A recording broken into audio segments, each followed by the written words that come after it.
시민단체로서 튼튼한 안보, 또 시장경제 원칙, 자유민주주의 이런 것들이 저희가 지향하는 가치입니다. 저희가 하는 행사는 규모는 이렇게 늘 작지만 그래도 이 TV를 통해서 또 신문을 통해서 또 저희가 직접 만드는 이 필름을 통해서 사회 전반에 토론 내용을 확산시키기 위해서 노력하고 있습니다. 유념해 주시면, 양해해 주시면 감사하겠습니다. 오늘 바깥에는 지금 세월호 인양 때문에 뉴스들이 날린 것 같습니다. 그 어린아이들이 희생된 부분에 대해서 우리 가슴 아파하는 것은 예외가 없는 일이죠. 저를 포함해서. 그런데 그 와중에도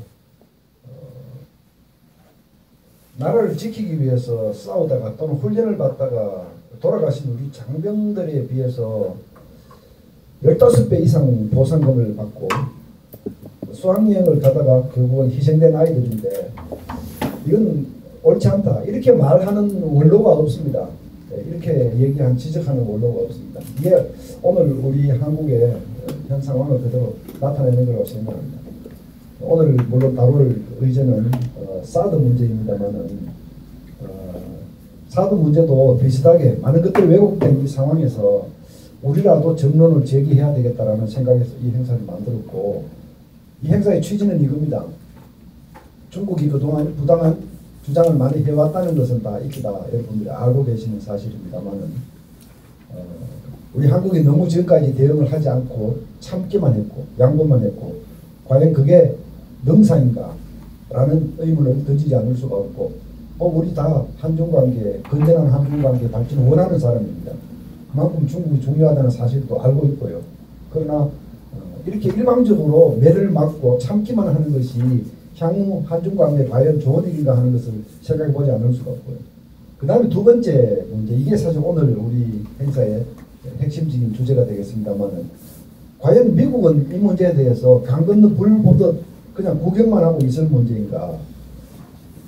한미 동맹이라고 하는 데 대해서 중국이 간섭하고 있는 것인데, 지금 사드에 대한 중국의 행태는 미국이 여기에 대해서 외교적 수사만 내놓고 행동으로 중국을 막아설 생각을 하지 않는다면 과연 이게 올바른 일이고 이게 한미 동맹을 위해서 바람직한 일인가, 이런 문제를 적극 제기하기 위해서 오늘 자리를 마련했습니다.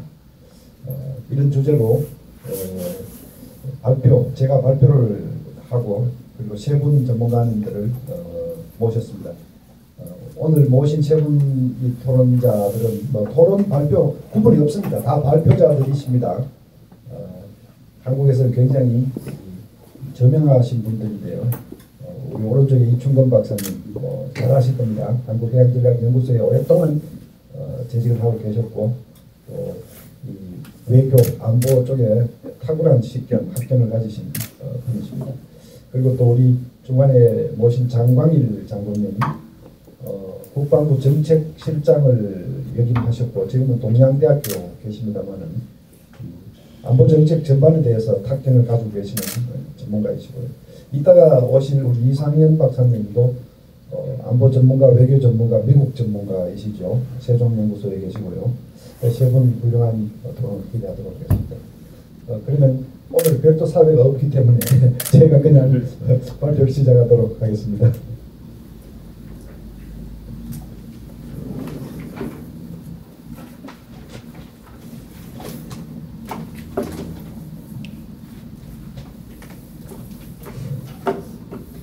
네, 중국의 사드 보복, 이게 과연 미국에게 피안의 불인가, 강 건너의 불인가 하는 제목으로 한 15분, 20분 안에 발표를 마치도록 하겠습니다. 먼저 중국이 지금 보여주고 있는 사드 보복 행태, 여러분들 익히 다 아십니다.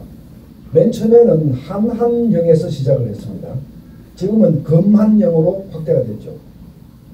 처음에는 부분적으로 이런저런 제약을 가하는 걸로 시작됐습니다.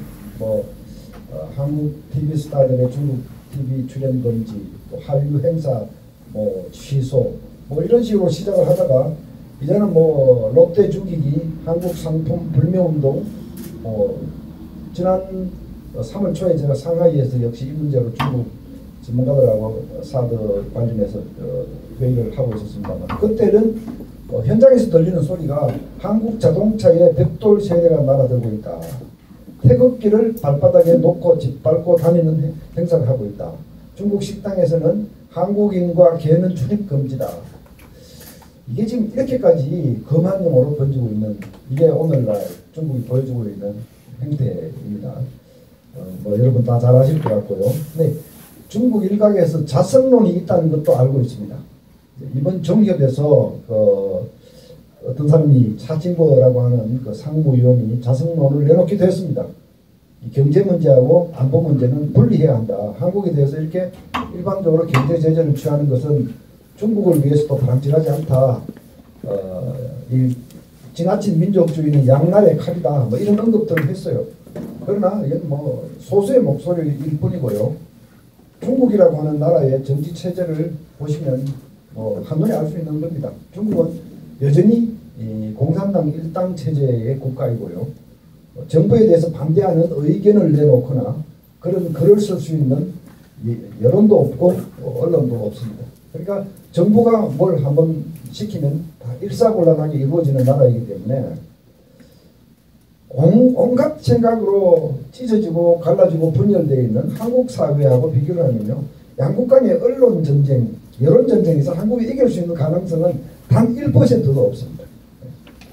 뭐 한국은 심지어 사드 배치에 대해서 반대하는 사람들이 중국에 건너가서 오히려 진사사절단을 만들어서 건너가는 판이니 이게 중국에 이길 수가 없는 겁니다. 그래서 중국은 대한민국을 정말 만만하게 보고 어제도 오늘도 내일도 한국 때리기를 지금 계속하고 있습니다. 이런 상황입니다. 자, 그럼 제가 동맹 얘기를 하기 전에 중국의 주장이 왜 부당한가에 대해서 먼저 좀 말씀드리겠습니다. 우리가 이걸 다 정리를 하고 있어야 되기 때문에요. 저는 중국이 내놓는 주장, 즉 사드는 중국 안보에 위협이 된다라고 하는 주장에 대해서 4가지 이유로 부당하다, 이렇게 정리를 먼저 해보겠습니다. 첫 번째 이유는 논리적이지 않고 모순적이다 하는 겁니다. 사드를 우리가 배치하는 이유는 바로 원인이 되는 북핵 때문인데, 원인에 대해서는 사실상 방조를 하고 그 원인이 가져온 결과에 대해서만 시비하는 중국의 논리는 결코 이걸 논리성을 갖췄다고 얘기할 수 없습니다. 두 번째는 사실 왜곡된 사실에 입각한 일방적 주장이다 하는 겁니다. 이 부분에 대해서는 드릴 말씀이 굉장히 많습니다. 사드는 방어 무기이기 때문에 대량 파괴 살상을 가져오는 탄두나 무기를 장착하고 있는 무기가 아닙니다. 운동 에너지를 이용해서 날아오는 적의 미사일을 추적해서 공중에서 충돌함으로써 산화시키는 그런 역할을 하는 방어 무기일 뿐입니다. 이걸 가지고 중국 안보에 위협이 된다라고 하는 것은 지나친 과장이고 왜곡이 될 수밖에 없는 것이죠. 그런데 한 단계 더 들어가면 정말 더욱더 가관입니다. 중국은 사드가 동반하는 이 레이더가 중국을 감시한다, 이렇게 주장을 하고 있죠. 물론 뭐 중국이 이 레이더에 대해서 민감할 수밖에 없다라고 하는 이유는 저희들도 이해를 합니다. 동북아 신냉전 상태에서 중국이 지금 미국하고 패권 경쟁을 벌이고 있기 때문에 미국의 군사력이 가까이 오는 것에 대해서 이것이 중국을 포위하는, 소위 포위망이다, 대중 포위망이다, 이렇게 인식하려는 경향을 보이죠. 그러니까 민감하다는 건 이해는 합니다. 그러나 이게 사실에 입각하지 않고 일방적인 주장을 하고 있다는 것이 문제이거든요. 예를 들어서 이 사드에 동반되는 레이더는요, 2가지 모드가 있습니다. 이미 뭐 신문에 다 난 사실입니다만은, 하나는 조기 경보용 모드고요, 또 하나는 추적용 모드입니다. 조기 경보용 모드의 경우에는 더 먼 데서부터 더 넓은 지역에 대한 감시를 하는 그런 목적으로 만든 레이더이기 때문에 탐지 거리가 한 2000km까지 갈 수 있고, 그러나 정밀성에 있어서는 떨어지는 것이죠. 그런데 거기에 비해서 이 추적용, 이걸 종말 모드라고 얘기를 합니다. 종말 모드 레이더의 경우에는 날아오는 비행체 개별을 정확하게 식별해서 추적, 날아오는 속도와 방향 이런 걸 추적을 해서 요격하기 위해서 설치한 미사일이기 때문에 정밀성이 더 좋고 그 반면에 탐지 거리는 800km까지도 짧아지는 거죠. 탐지 각도도 120도로 한정이 되어 있습니다. 이제 한국에 들어오는 이 레이더는 방금 말씀드린 추정용 종말 모드의 레이더입니다. 이걸 가지고 중국 안보에 위험하다라고 얘기한다면 중국이 백두산 넘어 또 흑룡강성에 산동반도에 동부해안에 설치해 놓은 대형 레이더들 한반도 일본은 말할 것도 없고 서태평양까지 상당 부분을 커버하는 이 레이더들은 대한민국이나 일본이나 다른 나라에 위협이 안 된다는 겁니까? 그러니까 이게 지금 말이 되는 얘기가 아니에요. 이런 것들이. 그리고 또 최근에 중국 학자들이 또 이렇게 얘기를 해요. 이 추적 모드를 조기 경보 모드로 스위치만 돌려서 바꾸면 중국을 감시할 수 있다. 또 이렇게 얘기를 해요. 제가 이걸 국방부에 물어봤더니만 이따가 제가 틀리면 우리 장군님 교정해 주십시오만은 물어봤더니만 그걸 모드를 바꾸는 거는요. 미국의 대형 변기창 수준에 가서 바꿀 수 있고요. 또 지금까지 이 모드를 바꾸어서 전환해서 사용한 적이 없답니다. 미국에서도. 그러니까 그렇게 간단하게 되는 문제가 아니고요. 우리가 이렇게 힘든 과정을 거치면서 사드를 가져오는 것은 북한 미사일로부터 국가를 지키기 위함인데 그러면 중국 학자들 얘기대로 하면 우리가 북쪽을 향해서 배치하지 않고 그걸 돌려서 왼쪽으로 배치한다는 얘기 아닙니까? 이게 정말 상식에도 맞지 않는 이런 얘기들이 무수히 쏟아져 나오고 있다. 이게 두 번째 이유입니다. 부당성에 대한 두 번째 이유입니다. 세 번째 이유는 차별성입니다. 차별성. 중국은 일본에 배치된 엑스밴드 레이더 둘에 대해서는 일체 시비를 하지 않고 침묵하고 있고 사실상 양해를 하고 있습니다. 그럼 왜 유독 한국에게만 이렇게 강하게 길들이기를 하는 것인가? 이 부분은 종주국 의식, 종주국 마인드 이런 것 말고는 별로 설명할 길이 없습니다. 제가 더 좋은, 더 나이스한 표현으로 설명을 해보려고 많이 고민했는데 없어요. 그러니까 전통적으로 한반도는 중국의 속국이었다. 그러니까 이제부터 종주국으로 행세를 하겠다. 형님이 얘기를 하면 들을 것이지 왜 조그만 나라가 말이 맞느냐. 이런 의식이 아니라면 있을 수 없는 일입니다. 사실은 시대착오적인 얘기죠. 뭐 여러분 잘 아시겠습니다만은 우리가 이 국제정치를 이끌어 나가는 이 현 질서는 소위 베스트팔렌 조약에 따른 국제 질서 하에서 이루어지는 것이고 이것은 큰 나라든 작은 나라든 주권을 상호 존중한다는 대원칙 하에서 이루어지고 있는 것들입니다. 그런데 중국이 말하는 중화 질서라고 하는 것은 수직적 서열 관계 의식하는 그러니까 근본적으로 이 생각하는 출발선에서부터 국제 질서에 대한 생각부터 출발선에서부터 다르다. 특히 한반도는 일본과 달리 이 속국이었다. 이런 생각을 강하게 하는 것 같습니다. 이제 세 번째 차별성 말씀을 드렸고요. 네 번째 마지막으로는 가장 중요한 부분이고 이게 제가 오늘 뒤에 말씀드릴 문제의 핵심이기도 합니다. 안보 주권, 한국과 미국의 안보 주권을 심각하게 침해한다. 한국의 안보 주권을 침해한다는 것은 더 설명드릴 필요가 없이 명백합니다. 날로 엄중해주는 북한의 핵 문제, 핵 고도화 잘 아시지 않습니까? 북한이 핵 탄두를 고도화하고 투발 수단을 고도화하고 핵 전략을 수립하고 핵 운용 체계를 만들고 지금 일치월장 한 달이 다르게 뭔가 지금 새로 만들어내고 핵무기의 실전 배치를 앞당기기 위해서 광분하고 있는 상태에서 중국은 대한민국에게 그것을 방어하는 무기를 가져와서는 안 된다라고 지금 주장하고 있는 겁니다. 정말 심각한 안보 주권 침해입니다. 그러면서도 모든 문제의 원인인 북한 핵 문제에 대해서는 지금도 이중 플레이를 하고 있습니다. 공식적으로는 유엔 제재에 동참하지만 비공식적으로는 북한 정권의 생존을 지원하는 이중 플레이를 지속하고 있습니다. 정말 해도 너무한 안보 주권 침해다 이렇게 밖에는 말씀드릴 수 없고요. 더 심각한 문제는 동맹에 대한 간섭이라는 것입니다. 동맹은 우리 혼자 하는 것이 아닙니다. 주권 국가인 대한민국과 미국이 서명을 해서 1954년에 정식으로 발효된 동맹조약과 그리고 양국 간에 서명된 주동군 지휘협정 소파 여기에 따라서 미국이 한반도의 군사력을 조정합니다. 필요하면 더 넣기도 하고 또 어떨 때는 빼기도 하고 전개하기도 하고 철수하기도 하고 동맹에 따라 동맹조약에 따라서 하고 있는 일들입니다. 근데 이 문제에 대해서 중국이 만만한 한국을 골라서 때리기를 한다면 사실은 미국도 같이 맞고 있는 겁니다. 제가 보기에는.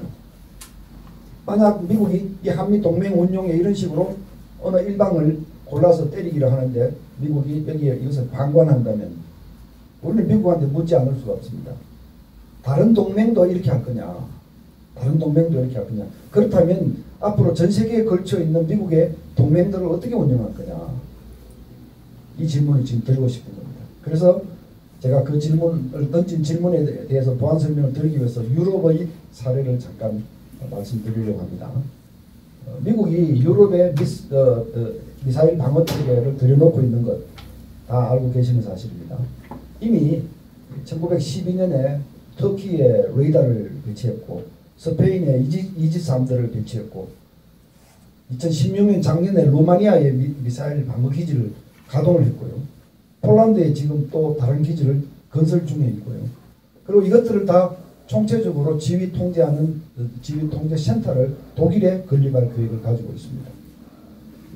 소련은 러시아 입장에서는 미국이 하고 있는 일은 중동 지역에서 날아오는 미사일로부터 나토 동맹국들을 보호하기 위함이다. 이렇게 설명하고 있지만 러시아 입장에서는 이게 나토의 동진 정책 아니냐. 이렇게 생각하고 민감하게 생각하는 겁니다. 그래서 러시아가 반발을 실제로 하고 있습니다. 러시아가 핵군사력을 현대화하고 있고요. 브레이크급 핵잠수함 24,000톤급 SSBN 공격용 핵추진 잠수함이죠. 이걸 지금 건조하고 있고 이미 한 척 건조했고요. 지금 6척까지 만든다고 그럽니다. 그리고 새로운 ICBM을 만들고 있고요. 또 유럽에 러시아의 서부 지역에 독일을 위협할 수 있는 새로운 단거리 미사일 배치했습니다. 2013년에. 그러니까 이 안보 차원에서는 러시아가 이미 반발을 하고 있고 그 때문에 미국과 러시아 사이에서도 작은 냉전이 지금 진행되고 있는 겁니다. 그런데 그렇다고 해서 러시아가 경제 문제를 가지고 미국의 군사력을 수용한 국가들을 제재한 적은 없습니다. 만약 그런 식이라면 미국이 러시아가 독일을 제재해야 되고 루마니아, 폴란드 다 제재해야 마땅하죠. 그런 일은 없습니다. 러시아가 뭐 불매운동했다는 얘기 들어본 일 없고 여행 금지했다는 얘기 들어본 일 없고요. 그러니까 여기에 비한다면 중국이 한국에 대해서 사드 문제 가지고 시비하는 것은 전 세계적으로 전례가 없을 뿐 아니라 한마디로 터무니가 없는 일입니다. 그래서 제가 미국에게 이 목소리를 우리는 전하고 싶은 겁니다. 우리는 한미동맹을 철석같이 믿고 있는데 정말 미국이 이 문제에 대해서 강 건너 불고도 계속 할 것이냐 라는 문제를 지금 강력히 제기하는 겁니다. 자, 그러면 어떻게 하기를 원하느냐. 마지막 부분입니다. 이 중국의 이 사드 보복에 대해서 우리는 한국은 어떻게 대응하는 것이 좋겠다. 미국은 어떻게 대응하는 것이 좋겠다. 이렇게 한번 정리 말씀을 드리려고 합니다. 대한민국은 원칙은 중국이 우리보다 큰 나라이고 중요한 이웃국가이기 때문에 정중함과 예우를 가지고 중국에 대한 대화 설득을 계속 노력할 수밖에 없다. 이건 뭐 대원칙입니다. 그럼에도 불구하고 부분적으로는 우리 안보 주권을 침해하는 부분에 대해서는 이제는 부분적이나마 맞대응을 하지 않으면 안 된다라고 생각합니다. 그러니까 WTO에 정식으로 제소할 필요가 있고요. 그 다음에 중국 상품에 대해서 불매 운동을 할 필요가 있고요. 그리고 중국에 대한 여행을 자제할 필요가 있습니다. 그러나 우리는 일당 독재 국가가 아니기 때문에 정부가 주도해서 이렇게 하기는 어렵습니다.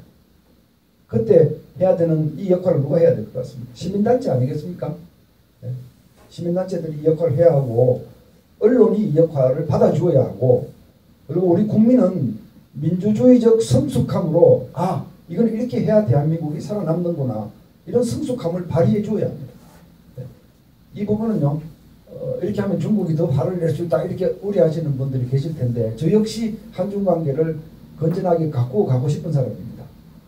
그럼에도 불구하고 일방적으로 매를 맞고 가만히 있는 것은 오히려 더 많은 매를 초래할 수 있기 때문에 이제는 적정 수준의 맞대응을 하는 것이 오히려 장기적으로는 한중 관계에 유리하다. 이런 판단을 저는 하고 있고요. 그다음에 장기적으로는 대한민국이 장기적으로는 중국에 대한 경제 의존도를 줄여야 한다고 생각합니다. 지금 우리가 26% 수출을 중국에다 팔고 있고요. 또 우리가 수입하는 것도 16%를 중국에서 수입하고 있고 우리가 만들어내는 무역 흑자의 절반 넘어 60%가 다 중국으로부터의 흑자입니다. 굉장히 많은 의존을 하고 있는 것이죠. 여기에 비해서 중국이 한국에 의존하고 있는 것은 그다지 크지 않습니다. 뭐 수출은 뭐 5%가 채 안 되고요. 수입은 그래도 꽤 많습니다. 한 10% 가까이 되고. 그러나 상대적으로 우리가 중국에 대한 경제 의존도를 낮추면 우리가 받는 고통이 훨씬 크다는 걸 잘 알고 있습니다. 그럼에도 불구하고 지금같이 과중한 대중 경제 의존은 계속해서 중국에게 지렛대를 허용하기 때문에 시달릴 수밖에 없다. 그렇다면 이게 지속 가능 수준으로 낮춰야 한다. 중국이 한국에게 함부로 매를 들지 못할 수준 정도까지 낮추어서 한중 관계를 그 선에서 유지 관리하는 것이 장기적으로 바람직하다. 그런 생각을 가지고 있습니다. 미국은 어떻게 하는 것이 좋겠느냐.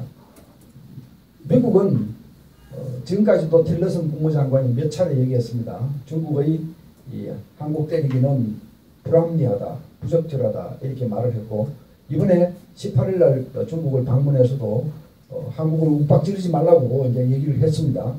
불링하지 말라고 얘기를 했습니다. 그러나 저희가 원하는 것은 그런 정도의 외교적 수사가 아니고 미국이 한미 동맹의 확실한 한 축으로서 행동으로 나서주기를 바라고 있습니다. 중국에 대해서 강력한 외교적 경고를 보내고 중국이 자제하지 않으면 한국이 WTO에 제소할 때 한국과 같이 행동을 해주고 그리고 또 미국이 가진 힘을 이용해서 중국 회사들에 대해서 제재를 하고 세컨더리 보이콧을 행하고 이렇게 실력 행사를 미국이 해줘야 한다라고 생각합니다. 그래서 4월 초에 미중 정상회담이 열리는데 저희는 이 4월 초에 이 한국 문제가 중요한 의제로 다뤄지기를 바라고 이 목소리를 반드시 워싱턴에 전달하고 싶다라고 하는 소감을 마치겠습니다. 감사합니다. 제가 20분 안 넘어가려고 했는데 조금 넘었습니다. 그죠? 죄송합니다. 그러면 우리 장광희 장관님 네. 해주시죠.